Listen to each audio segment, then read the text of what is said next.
Ya Allah, panjangkan umur semua orang yang menonton video ini. Angkatlah penyakit bagi yang subscribe, dan luaskan rezeki setiap yang like serta share video ini. Semoga rezeki mengalir luas sampai 7 turunan ke anak cucu, dan setiap doa serta kebaikan membawa berkah untuk kita semua. Assalamualaikum warahmatullahi wabarakatuh.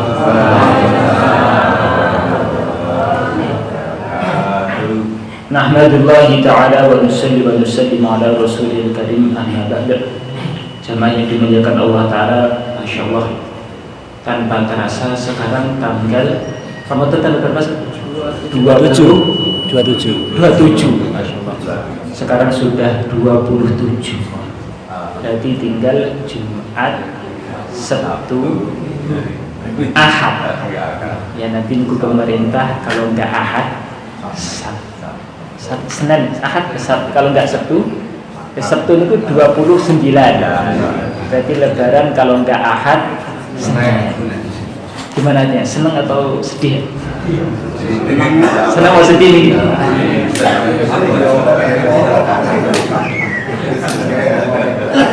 Gimana Ibu? Senang atau sedih?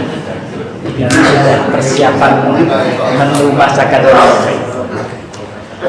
Masya Allah. Jamaah yang dimuliakan Allah Ta'ala, kalau para wali-wali Allah, orang-orang soleh itu berbeda.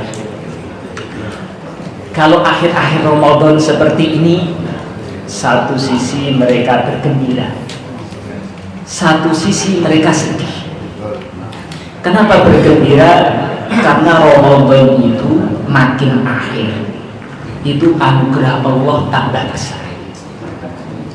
Jadi Ramadan itu kalau tambah akhir-akhir seperti ini, itu anugerah Allah itu lebih luas daripada sebelumnya. Maka kalau di hadis-hadis kita sering dengarkan, 10 hari awal itu hari-hari penuh dengan rahmat, pertengahan penuh dengan ampunan, kalau terakhir hari kebebasan dari neraka. Nanti pas malam terakhir Ramadan selesai, malamnya malam Id, disebut dengan Lailatul Jaizah. Jaizah itu kalau bahasa kita mungkin hari kalau Ramadan menjelang Lebaran, dari toko-toko atau dari bos-bos ada istilah THR, tunjangan hari raya. Begitu juga dari Allah Ta'ala. Kalau hari-hari biasa, setiap malam itu Allah Ta'ala memerdekakan 1 juta hambanya yang seharusnya karena dosa-dosa dia masuk neraka. Barokah Ramadan, Allah Ta'ala bebaskan mereka dari siksa neraka. Lepas malam terakhir Ramadan akhir, pas hari terakhirnya, itu yang Allah bebaskan bukan 1 juta, sebanyak yang Allah bebaskan mulai awal sampai akhir. Sangat banyak sekali. Maka anugerah Allah itu sangat-sangat besar. Maka satu sisi orang-orang soleh, wali-wali Allah bergembira karena harapan untuk menjadi orang-orang yang dibebaskan itu sangat-sangat besar. Anugerah Allah sangat banyak sekali, sehingga mereka senang sekali berjumpa dengan akhir-akhir Ramadan. Satu sisi mereka bergembiranya itu karena ini tambah akhir, anugerah Allah tambah besar, maka mereka sombong enggak karuan. Tapi satu sisi mereka sedih. Sedihnya kenapa? Sebentar lagi anugerah Allah yang begitu besar habis waktunya. Kalau para pekerja hari-hari biasa digaji setiap hari 100.000, ini pas bulan Ramadan itu ada lemburan. Selain gaji biasa 100.000, ada tambahan. Pokoknya nanti setiap hitungannya per jam, terserah kalian. Yang lembur per jamnya digaji 1 juta. Maka pekerja tadi pol-polan, semangatnya digas betul. Pokoknya waktu untuk merokok, untuk main HP hilang semuanya. Lemburan. Kenapa? Ini lipat ganda. Biasanya per hari 100.000, sekarang per jam 1 juta. Oh, sebenarnya nggak karuan. Akhir Ramadan per harinya, per jamnya ditingkat lagi 1,5 juta. Sopan sekali. Dan tinggal 2-3 hari lagi senang dan sedih. Aduh, sebentar lagi gajinya kembali normal 100.000 per hari. Itulah Ramadan yang kita hadapi sekarang. Berarti tinggal 2-3 hari lagi yang biasanya amalan sunnah dihitung selama Ramadan, dihitung fardu. Fardu dilipatkan 70 kali. Tidurnya pun dihitung ibadah. Sebentar lagi itu semuanya akan hilang, selesai.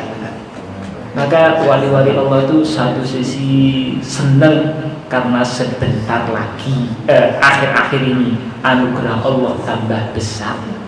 Satu sisi mereka sedih, sebentar lagi lipatan pahala kembali seperti semula. Ketika Ramadan, iblis-iblis mereka dikerangkeng, musuh manusia yang benci kepada manusia, sudah sumpah akan menggoda manusia dari arah manapun, nggak akan berhenti sampai mati, akan digoda sehingga bisa terpleset masuk neraka. Sebentar lagi akan lepas menggoda kita. Yang biasanya kalau Ramadan semangat ibadah, sebentar lagi semangatnya mulai merosot, suasananya mulai hilang. Maka pada waktu sedih sekali karena sebentar lagi akan berpisah. Maka ini tinggal 2-3 hari lagi, 27, 28, 29. Maka mereka sedih sekali. Sudah 3 hari terakhir ini, innamal a'malu bil khawatim, amalan itu tergantung akhirnya. Maka 3 hari akhir ini gasnya itu diloskan betul, remnya nggak ada rem-reman, gaspol remblong pokoknya, dipolkan betul, semangatnya betul. Kita jaga juga dari hal-hal yang menghilangkan pahala, terutama terkait dengan lisan paling banyak. Ada kemaksiatan yang memang dosa juga, di luar Ramadan pun dosa. Tapi kalau itu terjadi di bulan Ramadan, bukan hanya sekedar dosa, pahala amal kita itu bisa hapus. Ghibah, fitnah, berdusta, sumpah palsu, dan yang lainnya. Maka ketika Ramadan itu lisan kita dikunci mati. 3 hari dikunci mati, hanya untuk berzikir, hanya untuk baca Quran, hanya untuk ngomong-ngomong yang baik. Untuk apa? Ini lemburan, hari-hari akhir lemburan. Semoga barokah akhir Ramadan ini Allah bebaskan kita dari siksa api neraka. Amalan kita jelas banyak kurangnya, tapi dengan barokah Ramadan ini kita berharap dengan karomah, barokah, anugerah Allah Ta'ala, murni anugerah Allah, Allah pilih kita termasuk mutaqa minan nar, orang-orang yang dimerdekakan dari siksa api neraka. Nah, dulu saya sering dengar almarhum Syekh Muzar, termasuk doa beliau yang sering dibaca, Allahumma rabba baitil atiq a'tiq riqabana minan nar. Ya Allah, bebaskanlah saya dari siksa api neraka. Termasuk adat kebiasaan nenek moyang kita, mbah-mbah itu, kalau Ramadan akhir ziarah orang tua, baca yasin atau kirim doa, baca tahlil. Memang secara riwayat hadis atau mungkin kita sering dengar ada zikir fida. Kalau bahasa Jawa zikir pidaan, kalau bahasa Arab ini fidaan pakai fa, itu artinya itu tebusan. Jadi ada fidak suro, fidak kubro, kawan-kawan ahli thariqat sudah biasa mendengarkannya. Ada fidak suro, ada fidak kubro, zikir untuk nebus dari siksa api neraka. Ya, yang masyhur 2, pertama kalimat tauhid la ilaha illallah. kalau riwayat hadisnya 70.000 kali. Nah, kalau zikir fida biasanya lumayan lama. Atau sebagian mursyidnya di majelis fidaan sebentar, tapi di rumah di lembur sendirian. Ada sebagian daerah fida kubro, fidaan tebusan yang besar. Apa itu? Baca Al-Ikhlas 100.000 kali. Sehari apa selesai? Jelas nggak selesainya. Kita ini diajak pikiran tahlilan 100-200 kali sudah grempeng. Apalagi 1000 sudah ngantuk. Nggak harus sehari, bisa dicicil. Maka Ramadan akhir ini, apalagi hari kebebasan dari neraka, habis sholat baca tahlil sebanyak-banyaknya, dihabiskan waktunya untuk baca Al-Quran. Kalau capek nggak hafal sudah sambil duduk banyak-banyak baca Al-Ikhlas atau kalimat tahlil. Sambil kerja di kantor hatinya la ilaha illallah, la ilaha illallah, la ilallah. Nggak usah teriak-teriak, cukup dalam hati nggak apa-apa. Ibu-ibunya sambil masak hatinya la ilaha illallah, la ilaha illallah, la ilaha illallah. Sambil naik kendaraan la ilaha illallah, la ilallah. Dengan niat semoga barokah Ramadan, barokah kalimat tahlil. Kita berharap janji dari Nabi, anugerah dari Allah, Allah bebaskan kita dari siksa api neraka. Allahumma amin. Sebelum mulai kita baca doa yang dinasihatkan dari Nabi, saya sampaikan kemarin, maka diperbanyak dibaca di bulan Ramadan. Kita baca bareng-bareng.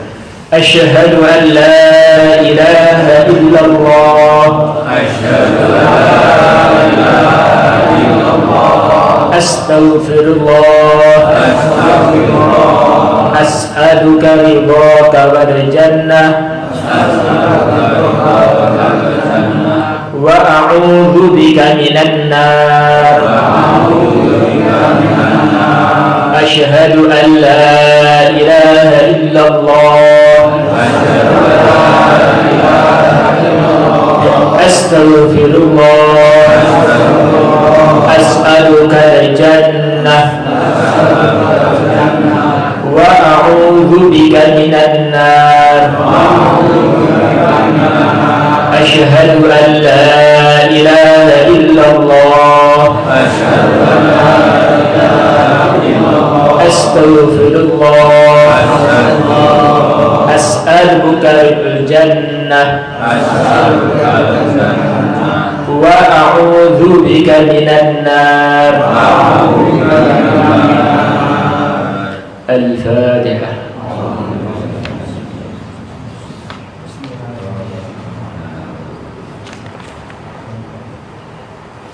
Ini Ramadan segera berakhir. Di akhir Ramadan ada salah satu rukun Islam yang harus kita laksanakan, yaitu terkait dengan zakat, khususnya zakat fitrah, secara umum zakat mal.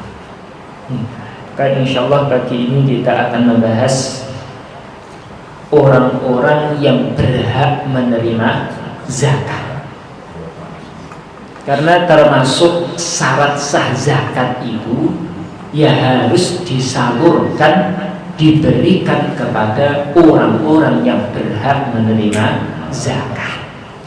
Ketika zakat kita keluarkan tetapi salah sasaran, kalau itu kita sendiri yang bergerak, saya ingin zakat saya tasarrufkan sendiri, boleh, tidak harus lewat amil, tapi harus hati-hati. Kalau keliru maka zakatnya belum sah. Bagaimana? Ya harus diulang. Kalau mau dikatakan, Pak mohon maaf saya kemarin keliru, kembalikan zakat saya kemarin, bingung. Kalau paling aman lewat amil, bebas, itu resiko amil. Dan kalau amilnya sudah hati-hati ternyata keliru, bagaimana? Yang muzaki orang zakat sudah terbebas, dia sudah menunaikan kewajiban zakat. Hanya saja ambilnya kalau ternyata keliru, maka dia ya harus ngambil. Pak mohon maaf, saya kira Bapak orang miskin, ternyata orang kaya, tolong kembalikan. Bapak bukan mustahil, kembalikan lagi, diminta. Kewajiban bagi amil. Maka paling enak itu kalau zakatnya lewat amil. Tapi nggak harus lewat amil, sendiri pun boleh. Maka insya Allah pagi ini kita bahas siapa sajakah yang berhak menerima zakat. Orang-orang yang berhak menerima zakat sudah dijelaskan dalam Al-Quran, innamas shadaqatu lil fuqara wal masakin wal 'amilina 'alaiha wal mu'allafati qulubuhum wa fir riqab wal gharimin wa fi sabilillah wa ibnis sabil. Yang pertama adalah fuqara, orang-orang fakir. Siapakah itu fakir? Man laisa lahu mal wala kasbun aslam. Orang yang nggak punya uang sama sekali, simpenan tabungan juga nggak ada, nggak punya sama sekali, pekerjaan yang bisa menghasilkan uang juga nggak ada, uang nggak punya, pekerjaan juga nggak punya. Ini namanya orang fakir. Para ulama menjelaskan, harta itu dianggap milik sebagai milik sendiri kalau itu bersumber dari harta yang halal. Dia punya harta, uangnya banyak sebenarnya, tapi itu sumber haram, itu sebenarnya bukan milik dia. Walaupun uangnya banyak, sebenarnya dia orang miskin, karena yang dia bawa sebenarnya bukan milik dia, milik orang lain. Maka termasuk miskin, maka termasuk fakir. Dia nggak punya uang sama sekali, atau nggak punya pekerjaan, atau dia punya uang tapi sumbernya didapat bukan dengan cara halal tapi dengan cara haram, hasil ngerampok, hasil nyuri haram. Berarti itu bukan milik dia. Kelihatannya punya uang tapi sebenarnya dia tidak punya uang. Dia punya pekerjaan, hasilnya lumayan, berapa per hari? Bisa 1 juta, 2 juta. Apa kerjanya? Nyopet. Yaitu haram. Berarti dia sama saja nggak punya pekerjaan. Maka orang fakir itu orang yang nggak punya pekerjaan, nggak punya uang yang halal. Kalau haram itu bukan milik dia. Kemudian yang kedua, syaratnya yaliqu bihi. Memang pekerjaan itu layak untuk dia.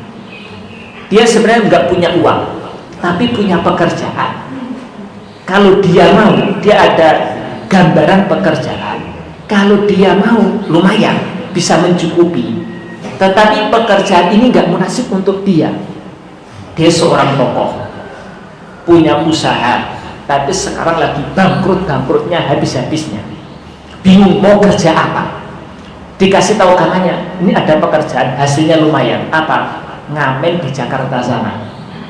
Untuk orang seperti dia seorang tokoh, ngamen itu bukanlah sesuatu yang layak untuk dia. Kalau dia ngamen, harga diri hancur, jadi omongan masyarakat.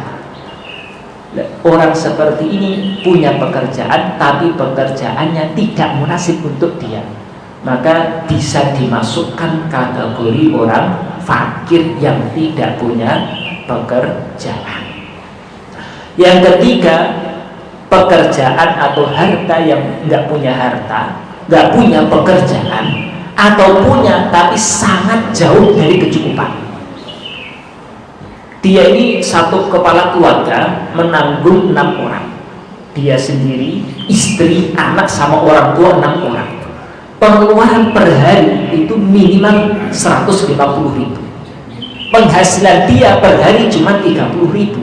Berarti masih sangat jauh dari keperluan dia, termasuk kategori orang fakir.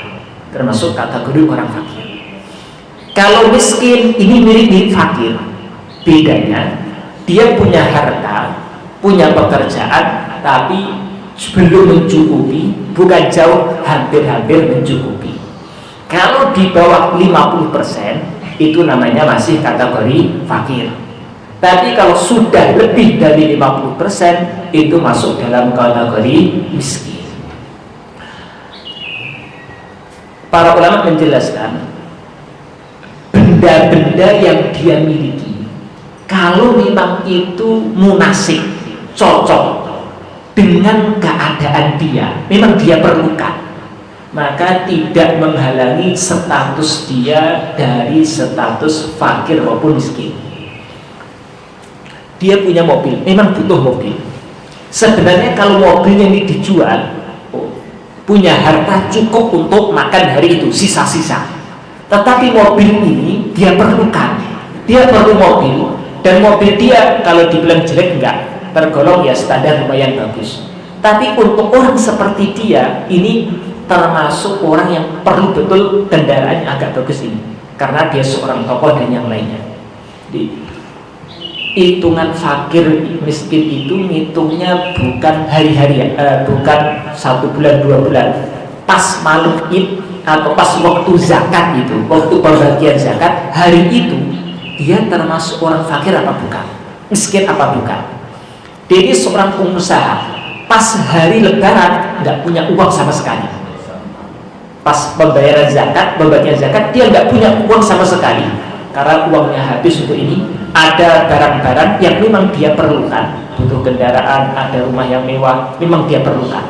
Tapi waktu itu dia lagi bangkrut, nggak punya, sudah mau kerja juga bingung, simpenan nggak ada, barang-barang ada, kalau mobil ada, dijual laku besar mahal, tapi mobil itu masih dia perlukan.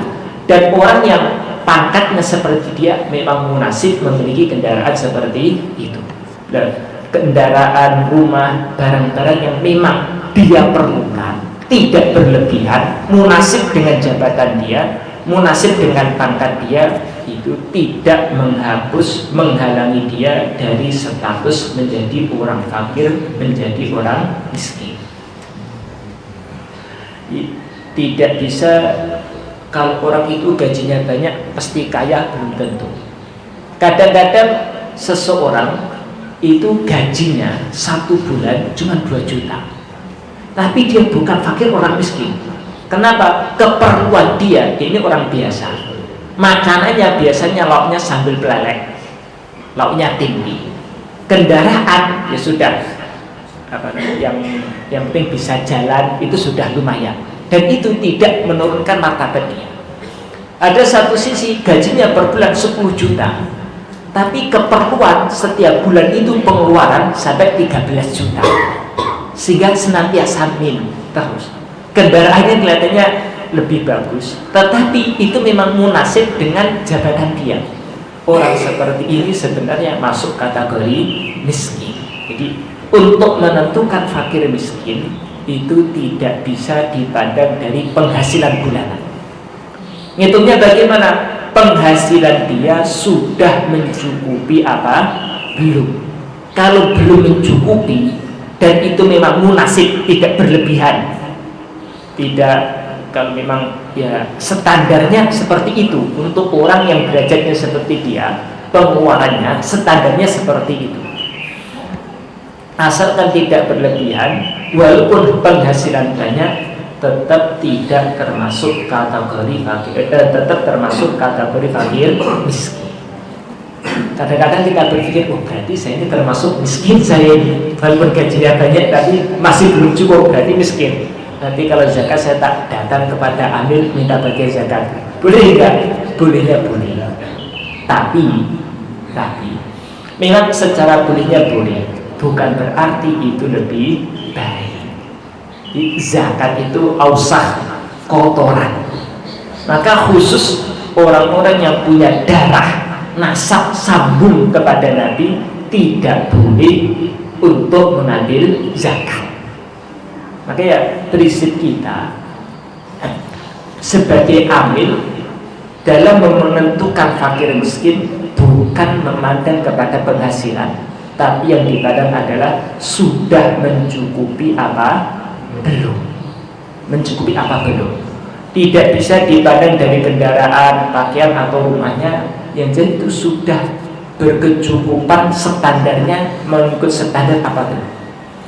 Bagi kita, prinsip kita yang bukan sebagai amil, kalau memang diri kita memang mustahik, bolehnya boleh, tapi alangkah baik kalau kita bisa tidak dikasih, jangan tomat.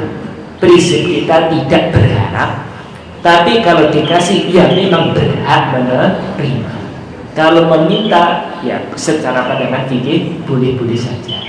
Tapi seperti tadi saya sampaikan, zakat itu adalah ausah, kotoran.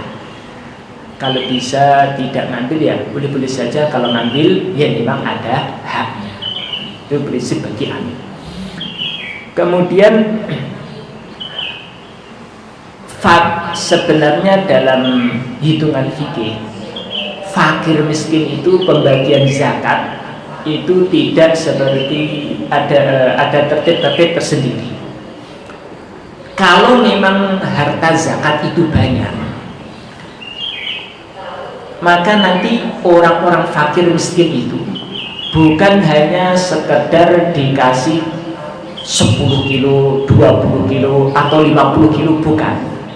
Kalau memang cukup, kalau si fakir atau miskin itu biasa dagang, maka nanti dikasih modal untuk dagang, sekiranya labanya nanti akan mencukupi keperluan dia, sehingga berikutnya dia tidak lagi menjadi orang fakir miskin. Fakir miskin bukan sekedar dikasih, bukannya sekedar dikasih 5 kilo atau 100 kilo, tetapi kalau melihat orangnya dulu, dia ini tergolong orang yang pedagang, pekerja, atau pengangguran. Kalau orangnya ini skillnya itu memang biasa dagang, dikasih modal untuk dagang, dimana nanti perkiraan laba itu cukup untuk memenuhi keperluan dia. Kalau dia nggak biasa dagang, pekerjaannya jahit, tapi bangkrut, mesinnya pada rusak, dibelikan alat jahit, sehingga nanti dengan alat itu dia punya penghasilan yang cukup untuk memenuhi keperluan keluarga dia. Tapi kalau dia ini sudah tua, hidup sebatang kara, anaknya merantau, nggak ada kabar, suruh kerja, fisiknya nggak mampu. Lah orang seperti ini dihitung, ini kira-kira umurnya berapa tahun lagi? Umur dia sudah 50 tahun, fisiknya sudah seperti ini, paling bertahan tinggal 3 tahun umumnya. Berarti sudahlah, kasih beras yang cukup dimakan selama 3 tahun, sehingga tahun depan tidak menjadi fakir miskin lagi. Jadi, tertib pembagian kalau memang cukup untuk kepada pembagian zakat, baik itu zakat mal maupun zakat fitrah untuk fakir dan miskin. Kemudian yang ketiga, wal amilin, amil zakat. Kalau di kitab-kitab fikih, para ulama menjelaskan namanya amil itu adalah man nasabahul imam fi ahdil ammarah minas sadaqah wa lam yaj'al lahu ju'lan min baitil mal. Amil itu pertama memang resmi. Kalau sekarang tercantum namanya sebagai di badan zakat, di Basnas tertulis resmi. Dia memang resmi dari pemerintah kalau ini sebagai amil zakat. Yang kedua, tidak dapat gaji dari Baitul Mal kalau sekarang pemerintah. Di pekerjaan dia ya memang tugas sebagai amil zakat itu tugas resmi dari panitia zakat, bukan sekedar hasil musyawarah masjid ini sebagai amil zakat. Maka ada namanya amil zakat, ada namanya panitia zakat. Kalau amil zakat itu resmi namanya di Basnas atau yang semisal Basnas. Tapi kalau namanya belum resmi, belum dapat surat resmi, hanya sekedar musyawarah di masjid, itu nanti namanya panitia zakat. Yang berhak mendapatkan zakat itu adalah amil zakat. Kalau panitia itu tidak berhak menerima zakat. Kita tidak memungkiri kalau ada ulama atau kiai-kiai berpendapat panitia zakat juga berhak, dengan alasan karena keadaan pemerintah di negeri kita kurang, sebenarnya sudah memperhatikan tapi kurang maksimal, sehingga masih banyak masjid-masjid yang tidak ada amil zakat resmi, dan pemerintah tidak bergerak mendatangi masjid untuk nunjuk, sehingga sebagian kiai atau ulama menganggap panitia zakat juga dianggap sebagai amil zakat. Hanya saja kalau mayoritas ulama di kitab fikih kuno itu mengatakan namanya amil harus resmi, bukan sekedar musyawarah di masjid, di desa, tapi memang namanya itu resmi sampai atasan. Di badan zakat namanya tertulis resmi. Kalau belum resmi namanya panitia zakat. Lah kalau panitia zakat berarti tidak berhak menerima zakat. Saya ulang lagi, kita tidak memungkiri akan adanya perbedaan pendapat. Kalau ada kiai-kiai mengatakan panitia zakat berhak, ya kita maklumi memang ada perbedaan pendapat, memang ada. Dengan alasan karena pemerintah kurang perhatian. Tetapi kalau secara kitab-kitab itu namanya amil harus resmi dari pemerintah. Terus kalau panitia zakat bagaimana? Kalau di daerah, sebagian daerah itu karena dia nggak berhak menerima zakat, dia minta kepada yang bayar zakat ini, disampaikan, Bu, mohon maaf Pak Bu, ini di sini nggak ada amil zakat, adanya panitia. Karena panitia nggak berhak menerima zakat, kita minta yang zakat itu nanti ngasih maslahat tambahan uang 10.000 untuk ngopi ataupun untuk biaya ngantar dan yang lainnya. Boleh seperti itu seikhlasnya. Kita minta setiap ya, ini mohon maaf, ini kami di sini panitia bukan amil, dimohon kurban seikhlasnya, kasih kota. Lah hasilnya nanti dibuka untuk panitia zakat. Kalau seperti itu boleh-boleh saja. Atau mungkin dari masjid punya kas, sudah ini untuk kemaslahatan masjid diambilkan dari kas masjid, silakan. Tapi kalau dari zakat itu sebenarnya itu bukan amil sehingga tidak berhak menerima zakat. Kemudian yang keempat, wal mu'allafati qulubuhum. Mu'allaf. Mu'allaf itu bukan sekedar orang yang baru masuk Islam. Mu'allaf itu adalah man aslama wa niyatuhu dhaifah. Orang yang masuk Islam tapi keimanannya itu masih lemah. Walaupun dia sudah Islamnya lama, tetapi nampak sekali karena dia suasananya, rumahnya itu masih berbaur dengan orang-orang non-muslim, sehingga dia nampak KTP-nya sudah muslim, sudah resmi syahadat di masjid, tetapi nampak amalan Islam belum dia pegang sungguh-sungguh. Nampak gini masih guncang. Memang sudah Islam, kalau bahasa kasarnya Islamnya Islam KTP. Dia dulu Nasrani, Buddha, Hindu, sudah masuk Islam, tapi belum nampak kalau dia ini sungguh-sungguh betul masuk Islam. Kadang-kadang masih ngelirik orang-orang yang non muslim, walaupun Islamnya sudah sampai 5 tahun, 10 tahun, masih tergolong kategori mu'allaf. Jadi bukan memandang kepada berapa lama dia masuk Islam. Kadang-kadang sebagian orang mu'allaf itu baru masuk Islam, tapi kekuatan imannya mengalahkan orang-orang Islam itu sendiri. Karena kalau orang-orang Islam seperti kita ini umumnya itu kan sejak lahir Islam, sejak lahir dia Islam, balik itu sudah muslim. Jadi belum, hati itu belum merasakan bagaimana gelapnya orang non-muslim. Lalu orang-orang kafir yang mu'alaf itu sebagian mereka pernah merasakan bagaimana kehidupan ketika Nasrani, ketika Buddha itu, kegelapan hati mereka. Ketika masuk Islam itu seperti orang yang kehausan kemudian dapat air segar, sewenangnya nikmatnya nggak karuan. Maka tidak sedikit orang yang masuk Islam pasti menangis, terutama para pendeta. Itu langsung yakinnya pada Islam itu mengalahkan orang-orang Islam itu sendiri. Ini walaupun baru 1 hari itu bukan mu'alaf, karena imannya betul-betul kuat, kokoh. Mu'alaf itu adalah orang yang baru masuk Islam, tapi keimanan, kekuatan untuk berpegang agama Islam masih sangat lemah. Atau termasuk mu'alaf, orang-orang Islam yang berada di pinggiran perbatasan antara negeri kafir. Kalau sekarang kan Palestina sama Israel, dia di perbatasan Israel. Orang-orang yang di sini kalau dikasih zakat, dia akan lebih sungguh-sungguh menjaga negeri Islam.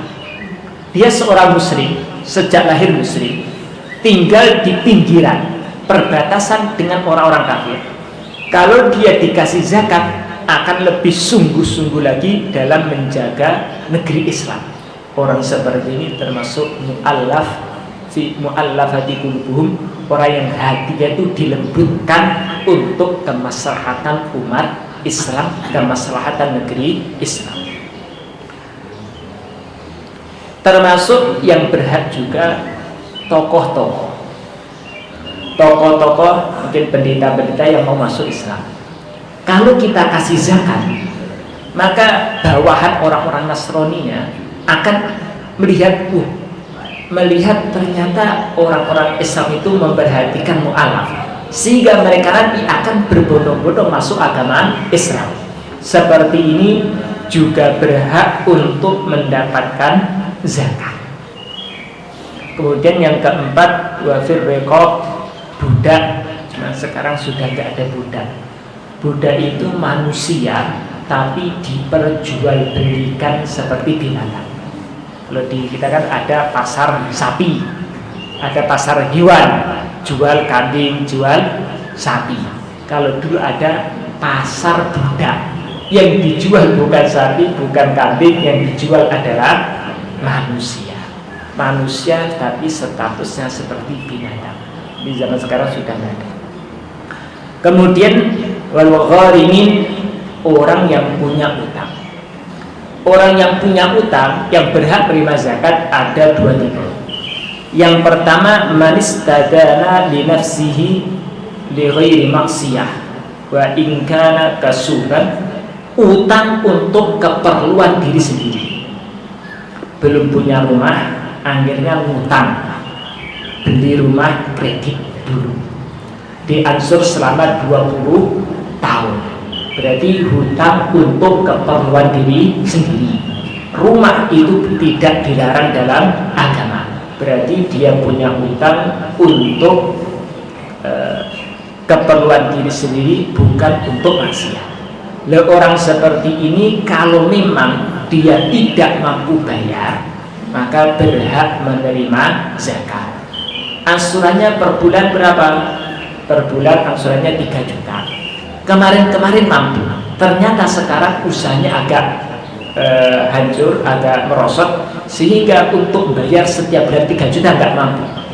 Untuk keperluan diri sendiri, untuk bayar angsuran cuma mampu 2 juta. Berarti nanti bisa ditambal dari harta zakat. Boleh seperti itu. Kemudian yang kedua, orang yang berhutang untuk kemaslahatan umum. Untuk kemaslahatan umum, seperti untuk mendamaikan dua orang yang lagi bersengketa, bermusuhan.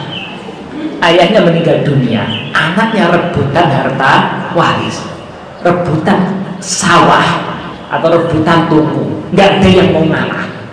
Akhirnya dia datang, sudah ini bisiki yang abangnya, sudah tokonya kamu lepaskan saja, saya kasih kamu toko yang sama. Akhirnya dia ngutang untuk berikan toko kepada yang anak pertama tadi. Berarti dia utang untuk mendamaikan. Orang seperti ini berhak menerima zakat walaupun dia kaya. Atau ada masjidnya sedang direnovasi, sedang bangun, kemudian nggak ada dana. Ini kalau nggak segera dibangun, hujan, malah nanti bangunannya malah hancur. Akhirnya dia ngutang untuk bangun masjid. Kalau memang hutangnya belum lunas, walaupun dia kaya, sebenarnya uangnya banyak, bayar sendiri bisa, tapi belum dia bayar, orang seperti ini juga berhak menerima zakat. Kalau harta zakat langsung disalurkan untuk bangun masjid, tidak boleh. Karena zakat itu ya untuk 8 golongan, ya sudah dijelaskan dalam Al-Quran. Kalau kepada gharim itu boleh. Kalau langsung kepada ini untuk bangun masjid nggak bisa. Tapi mungkin salah satu anggota masjid ngutang atas nama dia, kemudian uangnya tadi untuk pembangunan masjid belum dia lunasi, minta kepada adik saya gharim.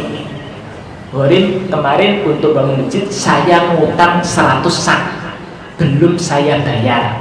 saya minta jatah dari zakat, boleh. Walaupun sebenarnya dia mampu zakat. Nanti yang dia dapat dia gunakan untuk melunasi utang. Kalau utangnya untuk kemaslahatan umum, tidak disyaratkan nggak mampu bayar. Kalau utangnya untuk keperluan diri sendiri, disyaratkan si gharib tadi memang tidak mampu melunasi utang. Tapi kalau utangnya untuk kemaslahatan dan umum, boleh menerima zakat dengan catatan memang utangnya belum lunas, dan walaupun dia ini sebenarnya mampu untuk melunasi sendiri, tetap diperbolehkan di kemaslahatan umum. Atau dia utang untuk menjamu tamu, atau dia utang untuk madrasah dan yang lainnya, yang penting untuk kemaslahatan umum, maka nanti diperbolehkan. Wallahu a'lam. Kemudian sabilillah itu pendapat para fuqaha adalah khusus orang-orang yang berjihad angkat senjata sukarelawan, bukan tentara resmi, tapi yang sukarelawan. Terus bagaimana? Sebagian masjid itu imam-imam, kemudian marbot, pengajar TPA juga dikasih harta zakat. Boleh apa tidak? Kalau mayoritas fuqaha itu tidak mengizinkan, tapi juga kita tidak memungkiri memang ada seperti yang masyhur Imam Qofal, beliau membolehkan diberikan kepada tokoh-tokoh agama yang memang sibuk untuk mengajarkan agama atas nama sabilillah. Jadi sabilillah itu kebanyakan fuqaha yang dimaksud adalah pasukan sukarelawan angkat senjata melawan perang kafir. Tapi memang ada yang mengatakan sabilillah seluruh aktivitas usaha dalam memperjuangkan agama, walaupun mengajar ilmu, mengimami masjid, menghidupkan masjid dan yang lain diperbolehkan. Maka kalau zakat diberikan kepada santri bagaimana? Sebenarnya kalau pandangan fuqaha atas nama santri nggak ada. Atas nama santri nggak ada. Tapi juga kita tidak mengkiri memang ada pendapat yang mengatakan yang dimaksud sabilillah sabilil khair, yang penting untuk kebaikan-kebaikan. Zakat untuk bangun masjid bagaimana? Bangun mushola madrasah, kebanyakan fuqaha nggak membolehkan. Tapi memang kita juga tidak pungkiri ada juga yang mengatakan boleh atas nama sabilillah. Kalau kita mampu mengikut pendapat mayoritas fuqaha sangat bagus. Tapi kalau ada sebagian kiai-kiai imam-imam masjid masih beranggapan sabilillah adalah sabilil khair, ya kita tidak menyalahkan. Mungkin sampai di sini ada yang mau bertanya, monggo silakan. Ini monggo pertanyaan dari ibu-ibu. Pertama ibu-ibu dulu. Monggo ibu-ibu.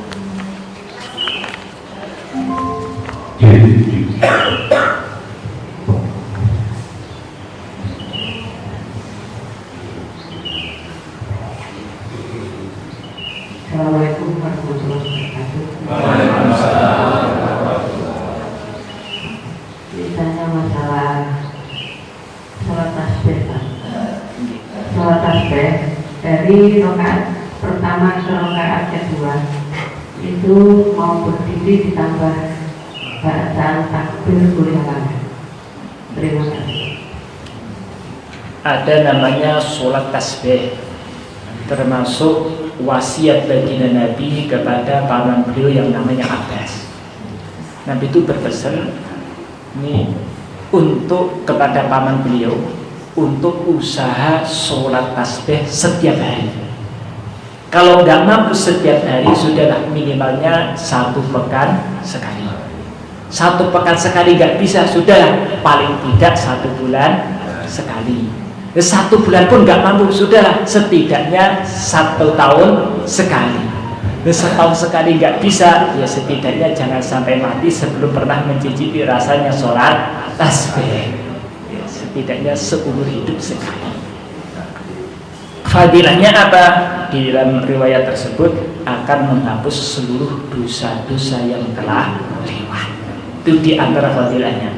Dan sholat tasbih itu bagaimana? Sholat 4 rakaat, 2 kali salam, setiap rakaat 75 kali tasbih, 2 rakaat berarti 150, 4 rakaat sama dengan 300. Rakaat pertama ketika berdiri setelah surat pendek bisa diawalkan, kebanyakan diakhirkan setelah baca surat biasa, pas berdiri ditambah 15, rukuk 10 25, kemudian i'tidal 10 35, sujud pertama 10 45, duduk di antara 2 sujud 10 55, sujud kedua 10 65. Setelah rakaat pertama duduk istirahat, dari sujud kemudian duduk baca takbir, duduk sejenak membaca tasbihat 10 kali. Kalau rakaat kedua berarti tasyahud akhir, setelah tasyahud akhir baca 10. Yang ditanyakan setelah duduk istirahat baca 10 tadi, apakah boleh baca takbir? Tidak disunahkan, sunnahnya tidak. Kalau dikerjakan batal nggak sholatnya? Tidak batal, batalnya nggak batal, tapi kalau sunnahnya tidak disunahkan. Jadi kan takbirnya sebenarnya sekali, dari sujud menuju berdiri itu kan kalau nggak sholat tasbih itu kan sekali, bukan Allahu Akbar duduk istirahat Allahu Akbar, nggak seperti itu, tapi Allahu Akbar duduk istirahat langsung berdiri sekali takbir. Karena tadi sudah baca takbir dulu Allahu Akbar duduk istirahat, maka setelah duduk istirahat menuju berdiri tidak disunahkan baca takbir. Nanti kadang-kadang lupa terus takbir lagi, bagaimana sholatnya batal? Enggak, tidak batal, tapi tidak disunahkan. Oke. Yang lain? Oke, satu lagi dari ibu, monggo.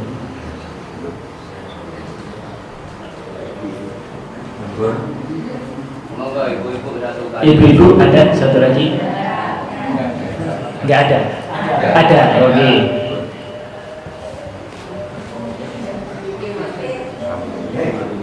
Mikir mati. Sakit mikir?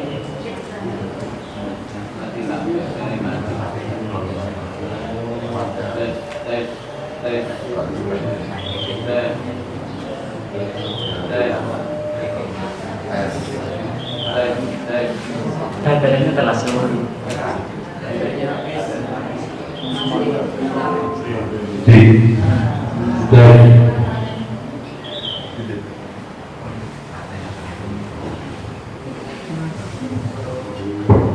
Terima kasih. Assalamualaikum warahmatullahi wabarakatuh. Pertanyaan saya ada 2. Yang pertama, bagaimana hukumnya kita pada saat zakat itu dipotong dari gaji, padahal kita belum sempat untuk membayar zakat. Terus yang kedua, bagaimana hukumnya kita ada tetangga kita yang merasa kekurangan, tapi dia non-muslim, dia ngomong nanti kalau ada zakat tolong disalurkan kepada saya juga mau, itu non-muslim. Itu Ustaz yang saya tanyakan. Terima kasih. Assalamualaikum warahmatullahi wabarakatuh. Zakat sudah dipotong dulu dari gaji. Zakat fitrah atau zakat mal? Zakat fitrah dipotong langsung dari gaji. Sah apa tidak, boleh apa tidak? Sebenarnya zakat itu ya harus orangnya langsung bayar. Tapi kalau dia mengizinkan dibayarkan orang lain, boleh. Jadi, kalau mengizinkan orang lain, ini zakat saya, harta saya, tapi saya nggak bisa bayarkan, akhirnya dari kawannya ngambil untuk bayarkan seizin dia, boleh. Itu kan sebenarnya ada, kalau mayoritas fuqaha sebenarnya zakat itu harus berupa makanan pokok. Kalau berupa uang bagaimana? Sebenarnya kebanyakan ulama itu tidak membolehkan, tapi kita juga tidak memungkiri kalau ada yang mengatakan boleh. Tapi kalau kita bisa mampu pakai beras itu sangat-sangat bagus, karena inilah yang dipilih oleh mayoritas para ulama, khususnya para ulama kita dari kalangan mazhab Syafi'i. Kalau berupa uang memang ya ada yang membolehkan di kalangan ulama, ada yang membolehkan kalau mampu beras lebih bagus. Dan zakat itu sebenarnya ya dia sendiri yang mengeluarkan, tetapi kalau diwakilkan dari sana mengatakan ini nanti mohon maaf gajinya izin dipotong langsung untuk bayar zakat. Tapi ya sudah dapat izin berarti diperbolehkan. Kemudian yang kedua terkait disalurkan kepada orang-orang non muslim, boleh apa tidak?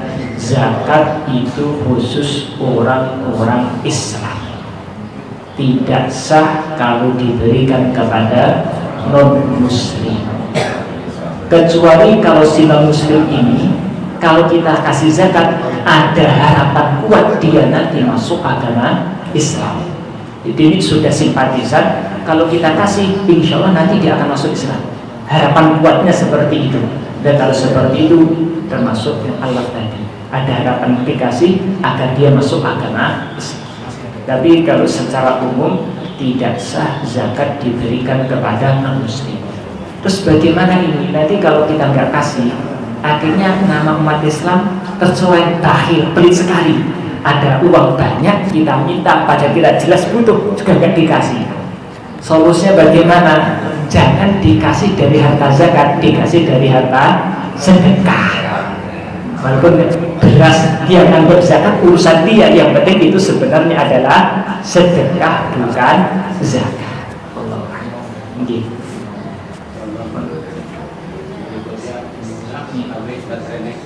Ini dari Bapak ini. Ini Pak Wati. Terima kasih. Assalamualaikum warahmatullahi wabarakatuh. Waalaikumsalam. Terima kasih kesempatan yang diberikan. Kaitan dengan pengumpulan zakat di tingkat RT atau RW yang dijadikan satu karung atau beberapa karung. Kemudian setelah kumpul, zakat fitrah itu dibagikan kepada masyarakat kembali. Kemungkinan zakat ini kembali kepada yang bersangkutan atau yang membuatkan zakat fitrah itu apakah boleh atau sah atau tidak. Kemudian yang kedua, seseorang yang menerima zakat fitrah karena yang bersangkutan belum mengeluarkan zakat fitrah, bolehkah yang bersangkutan zakat fitrah yang tadi diterima kemudian untuk menzakat fitrahnya kepada dirinya sendiri? Itu maka Zakat fitrahnya kepada diri sendiri. Setelah menerima zakat fitrah, kemudian yang bersangkutan belum mengeluarkan zakat fitrah, bolehkah yang zakat fitrah diterima tadi kemudian zakat fitrahkan kembali?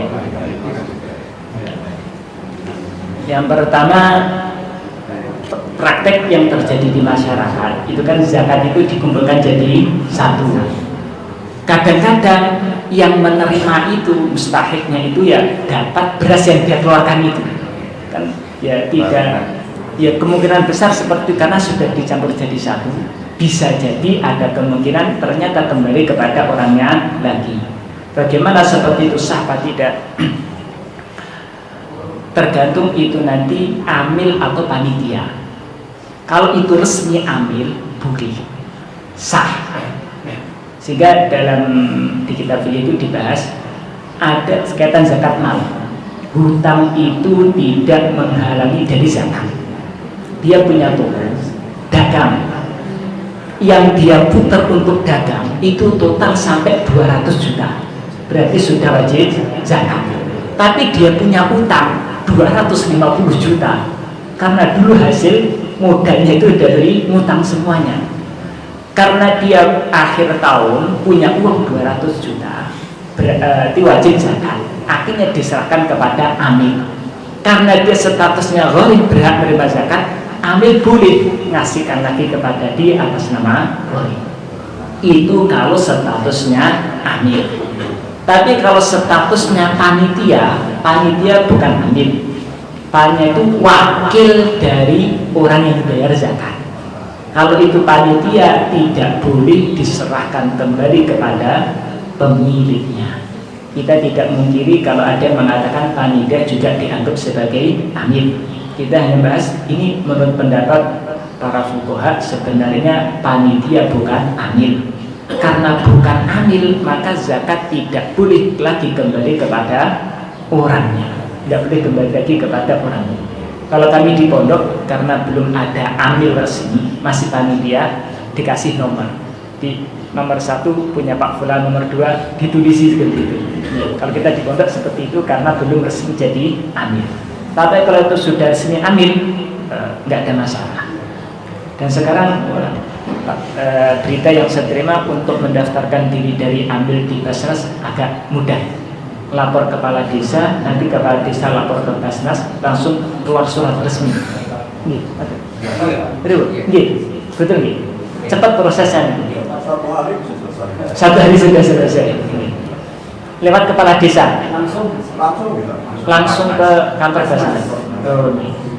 Maka mungkin sangat bagus sekali biar lebih mudah pengelolaannya. Nanti dia sendiri juga berhak menerima zakat. Yang kedua, nanti tidak perlu dipisah-pisah, bisa kembali kepada orangnya yang zakat tadi. Maka tinggal bisa langsung ke kantor Basnas, cukup menyerahkan data-data saja, nggak ada bayar, atau lewat kepala desa. Itu sehari langsung jadi, langsung mudah. Ya, sangat bagus sekali. Kemudian yang kedua, dia karena waktu itu miskin, akhirnya berhak menerima zakat. Ketika dia diberi zakat, berarti harta menjadi milik dia. Bolehkah dia gunakan lagi untuk bayar zakat? Boleh. Boleh untuk digunakan lagi bayar zakat. Jadi siapakah yang wajib membayar zakat? Orang yang waktu itu punya makanan yang lebih dari apa yang dia perlukan. Dia sebenarnya termasuk miskin, tetapi makanan untuk hari itu sudah tercukupi. Masih ada sisa beras digunakan untuk zakat. Dia cuma 2 orang, sehari makan 1 kilo nggak habis. Dari masjid dapat 10 kilo, dia gunakan zakat yang 6 kilo. Oh boleh. Dan kami pun dulu dari Kiai Zeron juga seperti itu. Santri-santri hikmatan itu kan nggak punya uang, nggak ada kiriman, dikasih zakat. Setelah itu suruh bayar zakat, supaya karena termasuk rukun Islam untuk mementingkan zakat. Boleh. Karena setelah dia miliki, berarti statusnya bukan harta zakat lagi, memang resmi milik dia. Oke, sebelah utara 1, monggo. Sebelah utara itu yang gedean. Saya Pak. Nah, ya utara sini ya. Ayo Pak Haji. Assalamualaikum warahmatullahi wabarakatuh. Yang saya tanyakan ini, pertama, bagaimana bayar zakat yang dititipkan? Misalnya saya mau bayar zakat, itu kan ada anak yatim ini tak titipkan punya, dekat seperti itu yang pertama. Terus yang kedua, sebuah organisasi mengajukan zakat fitrah lalu dibagi dengan kita pemerintah bagaimana mengajukan zakat fitrahnya itu ke kantor atau ke instansi terkait itu. Terima kasih. Mengajukan itu minta agar dapat bagian zakat atau diserahkan ke masjid itu? Sudah dibagikan ke anggota. Yang pertama, bolehkah zakat itu nitip? Boleh. Zakat saya nggak bisa ke masjid, tolong ini zakat saya berikan kepada yang berhak itu nih.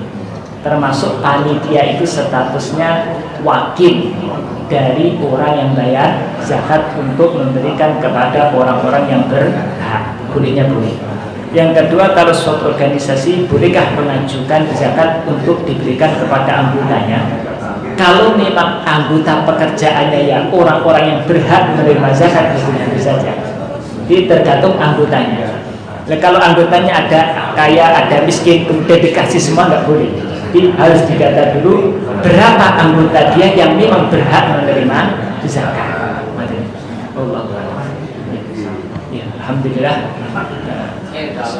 Kita akhiri dulu majelis kita pagi ini. Semoga bisa segera kaitan dengan kemungkinan ini masing-masing jadi panitia di kampungnya ini. Nah, bedanya antara panitia dengan amil itu ya di SK pemerintah itu. Bedanya kalau amil itu ya di suratnya itu. Kalau panitia belum ada surat. Ada SK-nya. Ada SK-nya. SK dari Basnas ya. Iya, dari Basnas. Dari Basnas. Kalau panitia penyerahan statusnya itu kepada mustahik, tetapi kalau dari amil itu kepada amil sebagai penerima. Jadi kalau karena panitia tidak boleh merubah, kan tidak punya kewenangan untuk ini.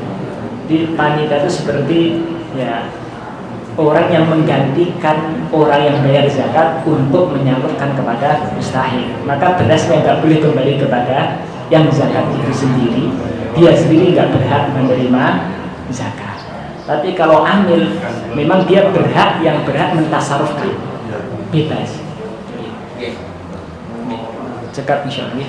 Mungkin yang sebentar ini dibarokahi oleh Allah Taala sampai anak kita yang Allah. Subhanallah bihamdihi subhanaka asyhadu an la ilaha illa anta. Assalamualaikum warahmatullahi wabarakatuh.